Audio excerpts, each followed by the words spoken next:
സഹൃദരെ നമസ്കാരം. FIFA world cup 2026 round of 16 first match കഴിഞ്ഞിരിക്കുകയാണ്. നമ്മുടെ കാനഡ വേഴ്സസ് മൊറോക്കോ ആയിരുന്നു. മൊറോക്കോ 3-0 ജയിച്ചിരിക്കുകയാണ് കേട്ടോ.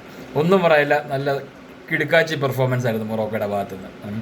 എന്തായാലും കളി തുടങ്ങി ഫസ്റ്റ് ഹാഫിൽ ആദ്യം 12ാമത്തെ മിനിറ്റ് നമ്മുടെ ജൊനാഥൻ ദേവിഡ് കാനഡയുടെ ഒരു ഷോട്ട് തീർത്തായിരുന്നു. ആ ഷോട്ട് നമ്മുടെ മൊറോക്കോ ഗോൾ കീപ്പർ യസീൻ ബോനാവ് അടിപൊളിയായിട്ട് സേവ് ചെയ്തു. അവിടെ നിന്നാണ് തുടങ്ങുന്നത്. ശരിക്കും പറഞ്ഞാൽ കാനഡ കിട്ടിയ ചാൻസസ് മുതലാക്കാൻ പറ്റിയില്ല. അത് കാരണമാണ് 0 തോറ്റുന്നത് തന്നെ നമുക്ക് വേണമെങ്കിൽ പറയാം. അത് കഴിഞ്ഞ് എന്താ പറയുക, 50ാമത്തെ മിനിറ്റിൽ സെക്കൻഡ് ഹാഫിലാണ് ഫസ്റ്റ് ഗോൾ അടിക്കുന്നത്. അത് ഹക്കീമിയുടെ ഒരു ഓവർലാപ്പ് റണ്ണും പാസും. അത് കിട്ടിയത് നമ്മുടെ ഒനായി എന്ന് പറഞ്ഞ പ്ലെയറിനാണ്. പുള്ളിക്കാരൻ അത് ഗോളാക്കുക തന്നെ ചെയ്തു. അത് കഴിഞ്ഞ് 82ാമത്തെ മിനിറ്റിൽ വീണ്ടും ഒനായി തന്നെ രണ്ടാമത്തെ ഗോളും സ്കോർ ചെയ്യുന്നു. അത് പാസ് ചെയ്ത് നമ്മുടെ എന്താ പറയുക, നമ്മുടെ ബ്രഹീം ഡയസിൻ്റെ ഒരു എന്താ പറയുക കറക്റ്റ് ഡിഫൻഡേഴ്സിന് ഇടയിലൂടെ ഒരു പെർഫെക്റ്റ് വെയിറ്റഡ് ത്രൂ പാസ് അത് കളക്ട് ചെയ്ത് പുള്ളിക്കാരൻ ഗോൾ അടിക്കുന്നു. 2-0 അപ്പാവുന്നു. അത് കഴിഞ്ഞ് എന്താ പറയുക 90+8 അപ്പോഴത്തേക്കും റഹീമിയുടെ ഒരു ഗോളാണ്. അതും ബ്രഹീം ഡൈസിൻ്റെ ഒരു പാസ് തന്നെയാണ്.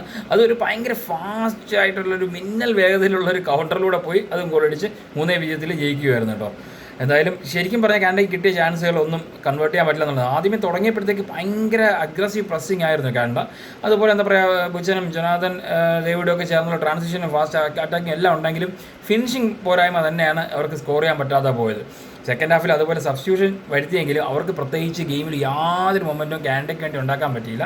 മറിച്ച് എന്താ പറയുക, നമ്മുടെ മൊറോക്കോ വളരെ എന്താ പറയുക കോമ്പാക്റ്റീവ് ഡിഫൻസീവ് ആയിട്ട് തന്നെ കളിക്കുകയും ചെയ്തു. ഫുള്ളി ഹക്കീമിയുടെ പേസിലും അതുപോലെ തന്നെ ഫുള്ളി ടീം എന്താ പറയുക ഈ ഓവർലാപ്പിലൂടെ തന്നെ മുന്നോട്ട് പോകുന്നു. ഗോൾ കീപ്പറിനെ അവനെടുത്ത് പറയാതിരിക്കാൻ പറ്റില്ല, സൂപ്പർ അസാധ്യ ഡിഫൻസും എന്താ പറയുക സ്കോർ എപ്പോഴും 0-0 നിലവിൽ നിർത്തി തന്നെയാണ് ഇവർക്ക് മുന്നോട്ട് പോയി സെക്കൻഡ് ഹാഫിൽ അടിക്കാനുള്ള ഒരു വഴി കാണിച്ചു കൊടുത്തത് തന്നെ വേണമെങ്കിൽ പറയാം.